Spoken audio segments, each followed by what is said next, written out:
Bismillahirrahmanirrahim. Assalamu alaikum dear students. Welcome back to the lecture number 18, week 9, System and Network Administration Linux based ITEC 3116. In today's lecture, we will discuss about the network management in Linux, how you can manage your network in Linux operating system.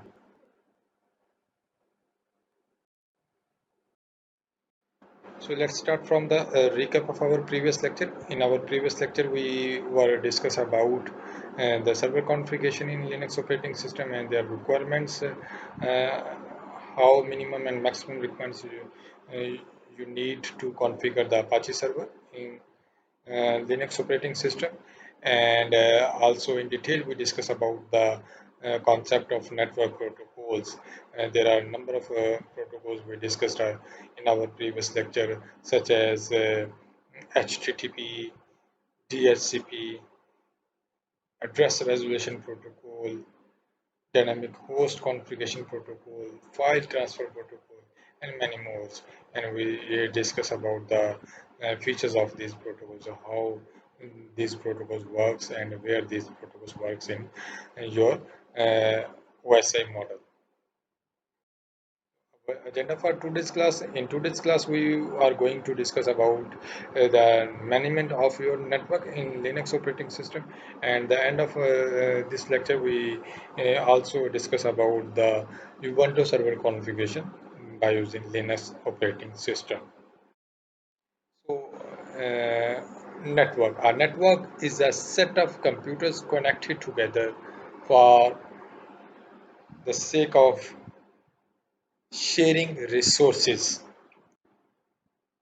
The most common resources shared today is a connection to internet. Other shared resources can include printer or file server. A network is a set of computers connected together. जब आप multiple computers को एक दूसरे के साथ connect कर देते हैं, जब आप मल्टीपल कंप्यूटर्स को एक दूसरे के साथ कनेक्ट करेंगे, तो might be there are some you are using some layout. For example, you use ring topology and you attach your computers in ring. So you can say this is a physical topology and the layout of this topology is look like a ring topology. आप एक ring topology के जरिए अपने system को connect करें. आप बस topology को यूज़ करते हुए, ये बस के एंड पॉइंट्स हैं जिनको हम टर्मिनल्स भी कहते हैं, इसके ऊपर आप अपने सिस्टम को अटैच कर रहे हैं. जब आप मल्टीपल कंप्यूटर्स को किसी फिजिकल रिसोर्सेज को यूज़ करते हुए फिजिकल लेआउट पे अटैच कर देते हैं, उस लेआउट को आप नेटवर्क कहते हैं. आप इस लेआउट को यूज़ करते हुए सिस्टम ए से सिस्टम Z की तरफ आप अपने रिसोर्सेज, अपना डाटा को शेयर कर रहे हैं. You can share your connection, you can share your data, you can share your printer and file by using internet. There are many types of network in computer network, including local area network, as you know, LAN, home area network, campus area networks, metropolitan area networks, and wide area networks. What is local area network? The computers are geographically close together. Geographically, आप इसके अंदर variation लेके आएंगे. आप within a campus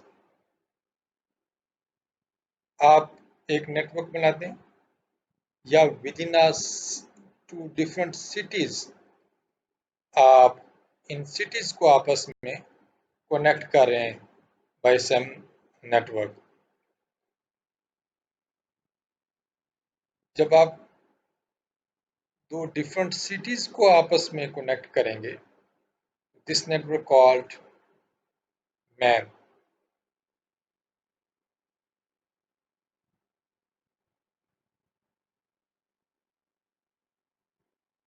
metropolitan area network.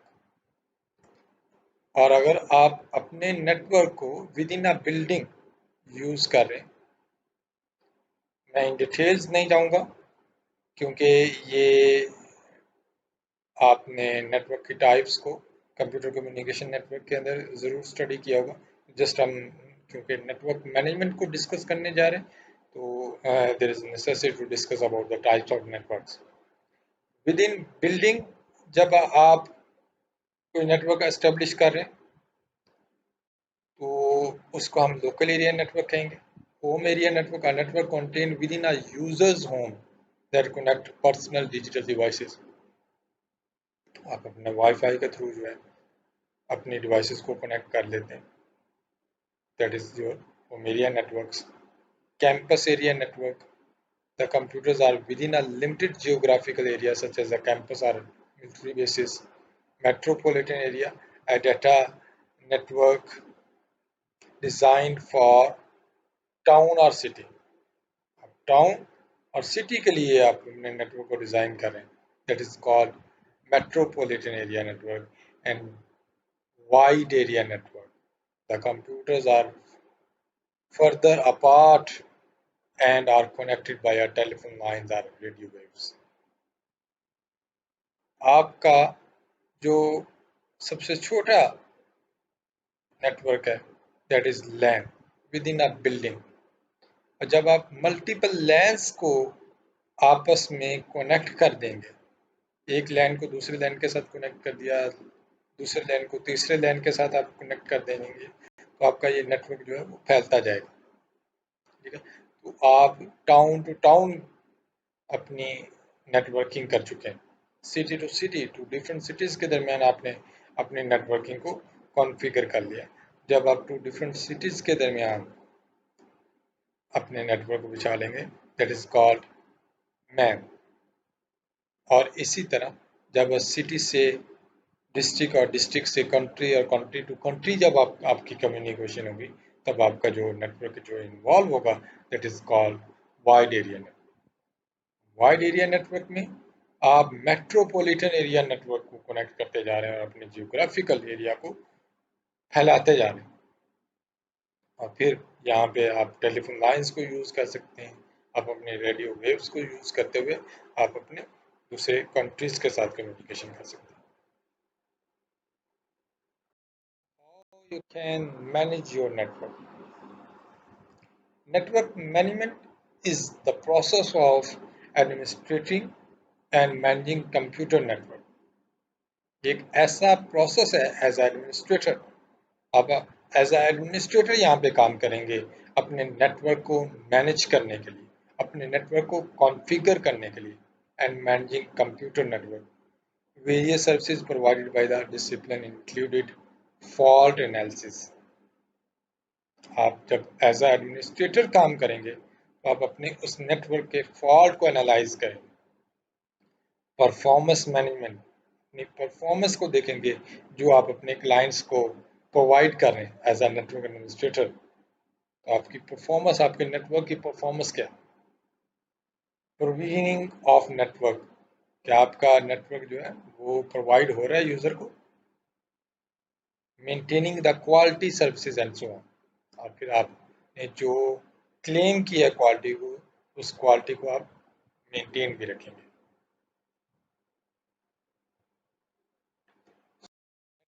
Management requirements,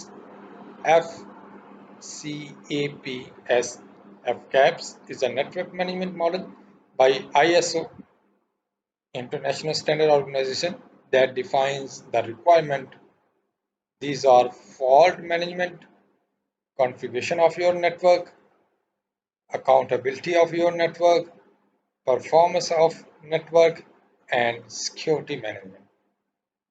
You can uh, view detailed review from this given link। आप इस given link से in details इनको So what is fault management? To maintain proper operation of a network, we need to resolve faults as soon as possible. आपका network properly work कर सके. Is there any problem?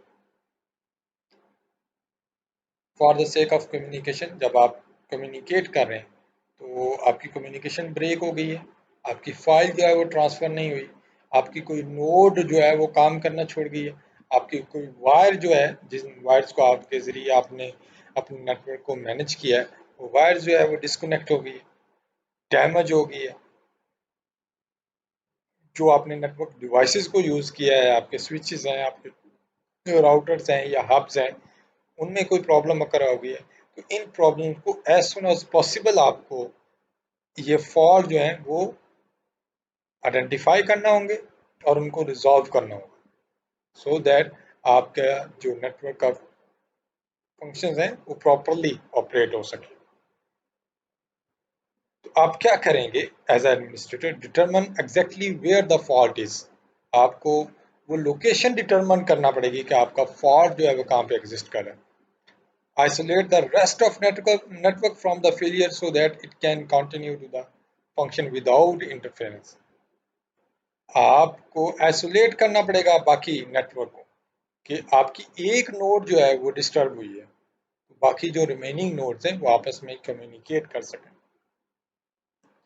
Reconfigure or modify the network in such a way as to optimize the impact of operation without the failed component or components. आप reconfigure करेंगे जब आपने वो fault identify कर लिया, वो किसी एक कंपोनेंट में या वो मल्टीपल कंपोनेंट्स में. जब वो फॉल्ट आइडेंटिफाई हुआ और उसको आपने उस फॉल्ट को मिनिमाइज कर लिया, उसको सॉल्व कर लिया, तो दोबारा वो नोड्स, दोबारा वो कंपोनेंट्स, दोबारा वो वायर्स, दोबारा वो कंप्यूटर आप उस नेटवर्क को साथ उनको कनेक्ट करेंगे, रिकॉन्फ़िगर करेंगे. Repair or replace the failed components to restore the network to its initial state. आप अपने नेटवर्क को इनिशियल स्टेट पे लाने के लिए आप या तो उनको रिप्लेस कर देंगे उन नोड्स को या उनको रिपेयर कर देंगे. So process of fault management. आपके फॉल्ट मैनेजमेंट को आइडेंटिफाई करने का और उसको सॉल्व करने का प्रोसेस क्या होगा. इवेंट कौन सा करोगे. Is there any fault event, then you alarming situation. Problem identify करेंगे आप उस प्रॉब्लम को ट्रबल शूट करेंगे, उसको सॉल्व करने की कोशिश करेंगे. Is the problem fixed. आपकी प्रॉब्लम फिक्स हो गई है. Yes, problem resolve and fault logging. आप लॉग ऑफ हो जाएंगे. अगर आपकी प्रॉब्लम फिक्स नहीं हुई ट्रबल शूट, तो आप ट्राई करते रहेंगे, डिफरेंट अटैम्प्ट्स लेते रहेंगे उस फॉल्ट को मिनिमाइज करने के लिए. There are multiple fault management software such as PRTG, Tesla Router Traffic Grapher. It can monitor routers. ये क्या करता है? ये आपके राउटर्स को मॉनिटर करता है, स्विचेस को मॉनिटर करता है, server, hardware, software, operating system, application, virtualized environments, website, internet and protocol, email servers and so on. इन सबको मैनेज करना. और ये जो आपका फॉल्ट मैनेजमेंट सॉफ्टवेयर है ये सोलर वायर्स के थ्रू आपको प्रोवाइड किए जा रहे हैं. Configuration of your network. The goal of configuration management is to monitor network and system configuration information so that the effect of network operation of a various versions of hardware and software elements can be tracked and managed. Each network device has a variety of version information associated with it. Likewise, operating system. You have different operating system. Ethernet interface, TCP/IP software, NetWare software, NFS software. आप इन सब के बारे में जानते होंगे और इनके knowledge आपके पास होना चाहिए जब आप एज एडमिनिस्ट्रेटर काम करने जा रहे हैं अपने नेटवर्क को. What is accounting management? In an enterprise network, we need to manage the system resources and their cost. आप इंटरप्राइज नेटवर्क के अंदर काम कर रहे हैं तो आपको सिस्टम के रिसोर्सेज और उसकी कॉस्ट को मैनेज करना पड़ेगा। आप सिस्टम के रिसोर्सेज और उसकी कॉस्ट को मैनेज क्यों करने जा रहे हैं? We need to monitor our user or group of user may be abusing their access privileges and burning the network at the expense of other users. आप अपने यूजर और ग्रुप ऑफ यूजर को view कर सके, उनके activity को view कर सके, उनके प्रिविलेजेस जो आपने उनको असाइन किए उन प्रिविलेजेस को आप व्यू कर सकें कि क्या वो एक्स्ट्रा प्रिविलेजेस को तो यूज नहीं कर रहे, क्या वो एक्स्ट्रा सर्विसेज तो अवेल नहीं कर रहे, जो सर्विसेज उनके पास नहीं आपने एलोकेट की हुई, जब वो उन सर्विसेज को यूज कर रहे हैं, आपकी मैक्सिमम बैंडविड्थ को यूज कर रहे हैं, तो आपके अदर यूजर्स जो हैं वो डिस्टर्ब हो जाए। Users may be making inefficient use of network, and the network manager can assist in changing the procedure to improve the performance. Network manager क्या करेगा? वो असिस्ट करेगा, वो एक ऐसा क्राइटेरिया बनाएगा जिस क्राइटेरिया को फॉलो करते हुए आपका हर यूज़र जो है वो हैप्पी रह सके और हर यूज़र को इक्वली नेटवर्क जो है वो अवेलेबल हो।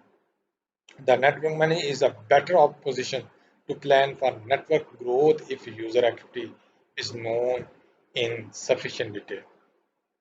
अगर आपको अपने यूज़र की एक्टिविटीज़ के बारे में पता है तो आप अपने नेटवर्क को अच्छी तरह मैनेज कर सकते हैं। आपको यूज़र ए की एक्टिविटी का पता है कि यूज़र ए की एक्टिविटीज़ जो है वो नेट सर्फिंग है और नेट सर्फिंग के ऊपर वो गूगल सर्च करता है। यूज़र बी की एक्टिविटीज़ क्या है? वो वीडियोस यूट्यूब्स के ऊपर मैक्सिमम टाइम जो है स्पेंड करता है। तो डेफिनेटली आपकी वीडियोस का यूज़र जो है वो आपके नेटवर्क की मैक्सिमम बैंडविड्थ को यूज़ करे। तो आप अपने उन यूजर्स को बेटर फैसिलिटेट करने के लिए आप अपनी बैंडविड्थ, कितनी बैंडविड्थ अवेलेबल है और कितने नंबर ऑफ यूजर्स हैं आपके नेटवर्क के अंदर, तो आप अपनी बैंडविड्थ को डिवाइड कर सकते हैं अपने यूजर्स को फैसिलिटेट करने के लिए। So accounting management software, there are also accounting management software such as PRTG can also monitor the server overloads and user bandwidth usage to control the system resources and cost. There is one another. OpenNMS is a free and open source enterprise grade network monitoring and network management platform. You can use anyone of to view the network and network devices and the performance of your network. The goal is for Open NMS is to be truly distributed, scalable management application platform for all aspects of FCAP's network management model while remaining 100% free and open source. ये 100% freely available है और ये open source. Performance management. A network is a composed of many components which must intercommunicate and share data and resources. For their performance, we manage two functions, monitoring and controlling. आप अपनी performance को manage करने के लिए क्या कर रहे हैं? आप अपने नेटवर्क को मॉनिटर कर रहे हैं और उसको कंट्रोल कर रहे हैं। Monitoring is a function that tracks activities of on the network. एक ऐसा फंक्शन है, आप जितनी भी आपके नेटवर्क के ऊपर एक्टिविटीज अक्कर हो रही हैं, आप उन एक्टिविटीज को मॉनिटर कर रहे हैं, उनको व्यू कर रहे हैं। Controlling the functions enables performance management to make adjustment to improve the network performance. आप अपने फॉल्ट को मिनिमाइज करेंगे, आप अपने कॉस्ट को मिनिमाइज करेंगे, आप यूज़र की एक्टिविटीज़ को लिमिट करेंगे ताकि आप अपने नेटवर्क की परफॉर्मेंस को इम्प्रूव कर सकें। So some of performance issues of concerns to the network manager are as follows. What is the level of capacity utilization? आपके नेटवर्क की कैपेसिटी, कितना नेटवर्क जो है वो आपका यूटिलाइज हो रहा है? Is there excessive traffic? क्या नेटवर्क के ऊपर बहुत ज़्यादा एक्सेसिव ट्रैफिक है? Has throughput been reduce to unacceptable levels? आपकी जो एफिशिएंसी है, आपकी जो नेटवर्क की थ्रूपुट है बहुत ही रिड्यूस होगी। जैसे आप कोई भी नेटवर्क बाय करते हैं किसी भी प्राइवेट कंपनी से, फॉर एग्जांपल मैंने पीटीसीएल लगवाया हुआ है, तो पीटीसीएल में वो 10 MB की स्पीड को क्लेम करते हैं। और जब मैं अपना सॉफ्टवेयर ओपन सोर्स चलाता हूँ नेटवर्क की स्पीड को मेजर करने के लिए, तो वहाँ पे मेरे पास जो है वो डाउनलोडिंग की स्पीड जो है वो 2 MB आ रही होती है, अपलोडिंग की स्पीड जो है वो 3 MB आ रही होती है, जबकि क्लेम वो है 10 MB कर रहे हैं। As throughput being reduced to unacceptable level, are there bottlenecks, वहाँ पे कौन से बोटलनेक्स जो हैं वो हैं आपके नेटवर्क के अंदर, तो आपको उनको रिजॉल्व करना होगा। इज रिस्पॉन्स टाइम इंक्रीजिंग, और आपका रिस्पॉन्स टाइम जो है वो क्या इंक्रीज हो रहा है, आपकी थ्रूपुट जो है वो डिक्रीज हो रही है, तो डेफिनेटली आपका रिस्पॉन्स टाइम जो है वो इंक्रीज हो रहा है। आपकी क्यूरी के अगेंस्ट जो रिस्पॉन्स है वो लेट आ रहा होगा। वो लेट क्यों आ रहा है? क्योंकि आपके पास बैंडविड्थ अवेलेबल नहीं। Performance management process: data is gathered, data analyzed, and performance threshold are established. आप अपने परफॉर्मेंस को कैसे व्यू कर सकते हैं? आप अपने नेटवर्क के डाटा को गेट करेंगे। आपके नेटवर्क के अंदर कितने यूजर्स जो हैं वो उस नेटवर्क को यूज़ कर रहे हैं, how many users access your network, उनकी एक्टिविटीज़ क्या हैं। फिर वो जो डाटा आपने गेट किया है उन एक्टिविटीज़ को एनालाइज करेंगे कि आपके यूज़र ए की एक्टिविटी क्या है, यूज़र बी की एक्टिविटी क्या है। उसके ऊपर आप अपनी परफॉर्मेंस को थ्रेशोल्ड करेंगे, अपनी परफॉर्मेंस की वैल्यूज को मेजर करेंगे। Security management: definitely when you claim to manage your network, then you also ensure your users to full secure environment। आप अपने यूजर्स को फुली सिक्योर इन्वायरमेंट जो है वो प्रोवाइड करेंगे। व्हाट्सएप आपकी एप्लीकेशन मोबाइल्स में आपने इंस्टॉल कर रखी है, तो जब कोई भी आप नया यूज़र ऐड करते हैं तो वहाँ पे पहला मैसेज जो आया आता है encryption, peer to peer communication जो आपकी होगी वो इंक्रिप्टेड। तो व्हाट्सएप आपको क्लेम करता है सिक्योरिटी, आपको प्रोवाइड करता है आपके यूजर्स को। आप अपनी सिक्योरिटी को मैनेज करेंगे। Security management is concern with generating, distributing and storing encryption keys. आप जैसे लास्ट लेक्चर में हम डिस्कस कर रहे थे, आप अपनी पब्लिक प्राइवेट कीज को यूज करते हुए, आप अपनी सिमेट्रिक की को यूज करते हुए, हैश फंक्शंस को यूज करते हुए, सिग्नेचर्स को यूज करते हुए आप अपने डाटा को सिक्योर करेंगे। एसएसएल जो हमने लास्ट लेक्चर में डिस्कस किया, पासवर्ड और other authorization or access control information must be maintained and distributed. Security management is also concerned with monitoring and controlling access to the computer network and access to all or part of network management information obtained from the network nodes. Security को आप कैसे manage कर रहे हैं? कोई आपकी third party आपके network को एक्सेस तो नहीं कर रही, आपकी थर्ड पार्टी आपके नोड को एक्सेस तो नहीं कर रही, उसके डाटा को हैक तो नहीं कर रही, तो आपको सिक्योरिटी जो है वो इम्प्लीमेंट करना होगी अपने नेटवर्क।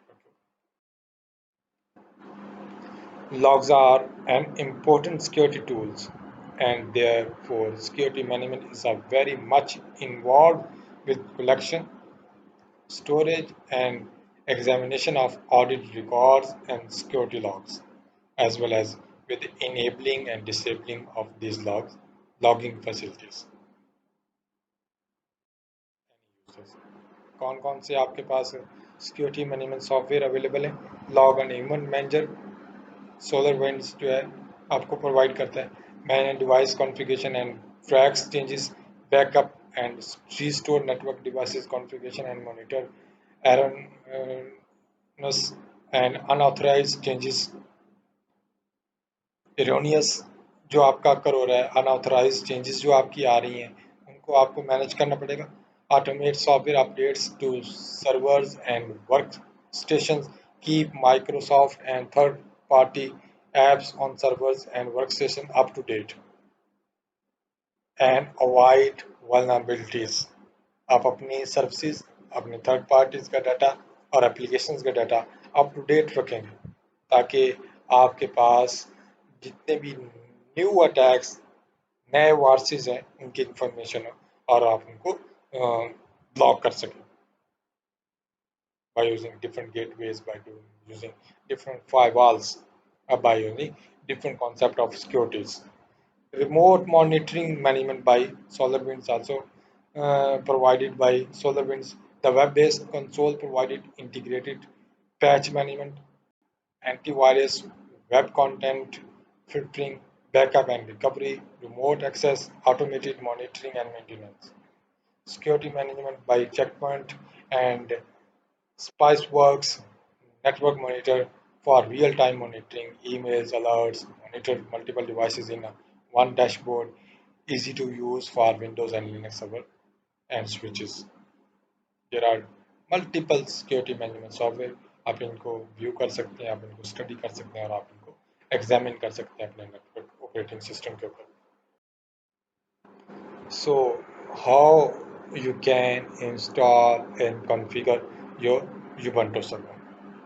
नेटवर्क को हमने देख लिया, हमने नेटवर्क की मैनेजमेंट को देख लिया, अब नेटवर्क की कम्युनिकेशन कैसे हो रही है उसको डिस्कस कर लिया. अब हम आते हैं कि आप अपने यूबंटू सर्वर को कैसे इंस्टॉल और कॉन्फ़िगर कर सकते हैं अपने लिनक्स ऑपरेटिंग सिस्टम के. So installing Ubuntu server, first download Ubuntu server. I downloaded Ubuntu server from the following link. आप इस लिंक को यूज़ करते हुए अपने Ubuntu सर्वर को डाउनलोड कर सकते हैं. और virtual बॉक्स या VMware जो हमने डेस्कटॉप Ubuntu को इंस्टॉल करते हुए यूज़ किया, उसको यूज़ करते हुए आप अपनी इंस्टॉलेशन जो है वो कर सकते हैं. And allocate the space, RAM, processor for Ubuntu server. Ubuntu server needs 2.5 GB space, so it's better to allocate 10 GB for Ubuntu server. Required उसको 2.5 है, आप उसको 10 GB जो है वो एलोकेट करें ताकि आपकी फंक्शनैलिटी और उसकी परफॉर्मेंस जो है वो बेहतर हो. After that setting start the new created virtual machine and give the path of the server. After that the following screen will shown in. Virtual box के बारे में आपको आइडिया है, आप एक दफ़ा इंस्टॉलेशन ऑलरेडी कर चुके हैं, तो वो प्रीवियस जो है आपने कितना प्रोसेसर एलोकेट करना है, कितनी रैम देनी है, कितना आपने वो हार्ड डिस्क देनी है उसको अपने सर्वर को, वो सारी एडजस्टमेंट करने के बाद आप लैंग्वेज के ऊपर आ जाए. कौन सी लैंग्वेज आप रखना चाहते हैं, तो definitely we go for. Select the install Ubuntu server and press enter key. Ubuntu server को हम सेलेक्ट करेंगे, यहाँ पे इंस्टॉल द यूबंटू सर्वर, आप यूबंटू सर्वर को और एंटर प्रेस करेंगे. सिलेक्ट लोकेशन, आप कहाँ पे इंस्टॉल किस कंट्री में आए उसको इंस्टॉल करने जा रहे हैं. Then definitely we are from Pakistan, हम पाकिस्तान को सिलेक्ट करेंगे. कीबोर्ड्स लेआउट आपकी कौन सी होगी, तो we go for English. US server host name आप कौन सा रखना चाहते हैं, वो होस्ट नेम जो है वो आप सेलेक्ट करेंगे. Enter user name use to be as a server, आप अपने यूज़र का नाम जो है वो एंटर करेंगे जिसको एज अ सर्वर आप यूज़ करने जा रहे हैं. तो यहाँ पे नाम हमने इंसर्ट किया, फॉर एग्जांपल उस्मान 1234, आप नाम कोई भी उसे दे सकते हैं अपने सर्वर. ठीक है, आप अपने क्रेडेंशियल सेट करेंगे, जैसे हम अपने यूज़र के क्रेडेंशियल एडजस्ट करते हैं, तो आप अपना password. Select hair not encrypt your directory, आप अपनी डायरेक्टरी को encrypt. Select partitioning method, go for default selection, आप अपनी हार्ड डिस्क की पार्टीशन करना चाहते हैं तो आप अपनी पार्टीशन कर लें.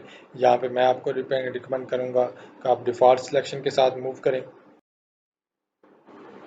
Select yes to write and apply the changes to hard disk, yes कर देंगे. Select the amount of volume group to use for guided partitioning and enter to continue and select yes to write changes to the disk. आप जितनी भी partitioning कर रहे हैं और उसका जितनी चेंजेस अकर आ रही हैं वो सारी की सारी बात जो है वो कहीं पे स्टोर हो जाएगी, तो उसको आप yes के ऊपर प्रेस करेंगे.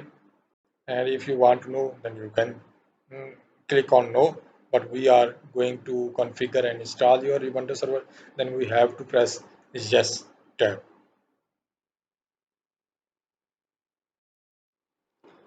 No proxy server needed yet, so left blank. Select no automatic updates and press enter. आप ऑटोमेटिक अपडेट्स लेना चाहते हैं तो आप ले भी सकते हैं, आप अपडेट नहीं लेना चाहते तो आप नो वाली ऑप्शन पे जाएंगे. No automatic. Press space bar to select more than one you need. आप को ड्यूरिंग इंस्टॉलेशन कौन कौन से फीचर्स आप इंस्टॉल करना चाहते हैं अपने सर्वर के साथ, तो यहाँ पे मैनुअल पैकेजेस सिलेक्शन है, मैनुअली आप इसको सिलेक्ट कर सकते हैं स्पेस बार के साथ। DNS server, LAMP server, mail server, and there are many servers you can select for installation. आप इनको इंस्टॉलेशन के लिए वन बाय वन जो है वो सिलेक्ट कर सकते हैं। Select yes to install the grub bootloader on hard disk. What is grub? Have you remember? We discussed in very early lectures. It's Grand Unified Bootloader. ये boot loader है जो आपकी बूट डायरेक्टरी के अंदर सब डायरेक्टरी है। ये क्या करता है, आपकी लिनक्स ऑपरेटिंग सिस्टम के अंदर जो आपकी डायरेक्टरी है, बूट डायरेक्टरी, उसकी सब डायरेक्टरी है। आपकी इंस्टॉलेशन और कॉन्फ़िगरेशन जो है वो आपकी लिनक्स कर्नल को यूज़ करते हुए उसको साथ कम्युनिकेट करता है। The Ubuntu server installation has been finished successfully. जैसे ही आपकी वो ग्रब जो है वो टोटली बूट हो जाएगा तो आपकी इंस्टॉलेशन जो है वो सक्सेसफुली इंस्टॉल हो जाएंगी।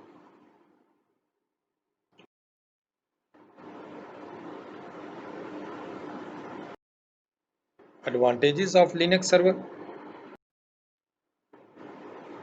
Linux servers are well known for their ability to run for years without failure. Many Linux servers never seen a crash. That's great for users of every kind, but it's particularly valuable for small and medium-sized business for which downtime can have disastrous consequence. आपका Linux जो है stable है, 24/7 आप उसको use कर रहे हैं, आपको कभी भी हैंग नहीं होगा आपका सिस्टम। फुली सिक्योर्ड है, आपका लिनक्स क्लेम करता है secure environment as we discuss cryptography. Linux is also naturally more secure than Windows, is whether on the server or on the embedded environment.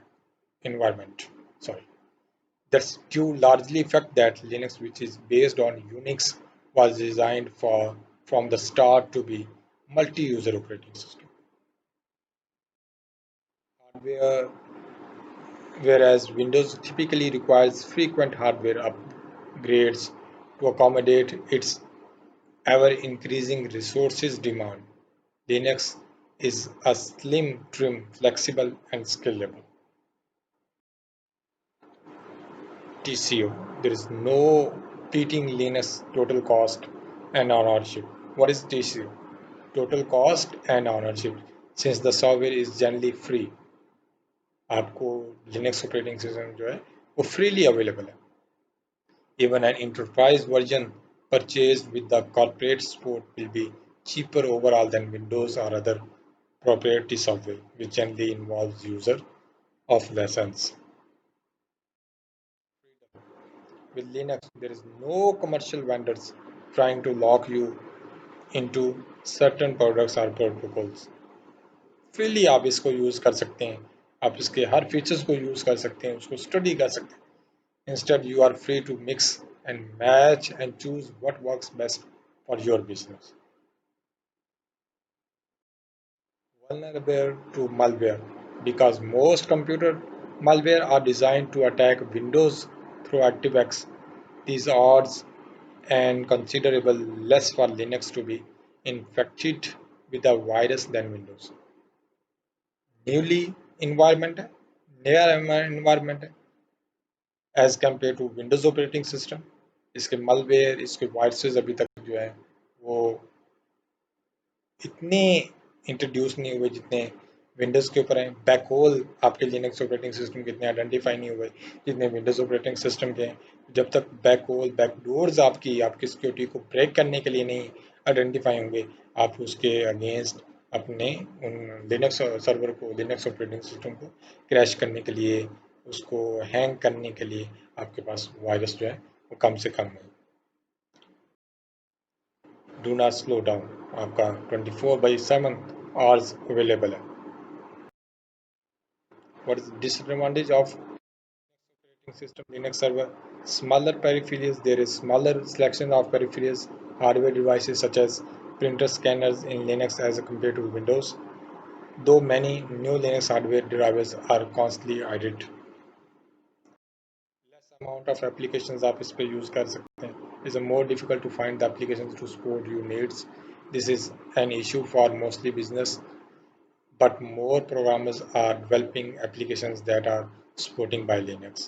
New environment है, अभी तक कितनी कौन सी application कौन से प्लेटफॉर्म के साथ कंपेटिबल है, नहीं कंपेटिबल है, तो भी वो आपकी क्यूरीज जो हैं वो जा रही हैं. तो उन क्यूरीज को फुलफिल करने के बाद वो प्रोग्रामर्स जो हैं आपकी डेवलप करते हैं उसके अगेंस्ट, और वो फिर एप्लीकेशन जो है उसके साथ सपोर्ट करने लग जाती है. That's all for today's lecture. See you in next lecture. Take care. Allah Hafiz.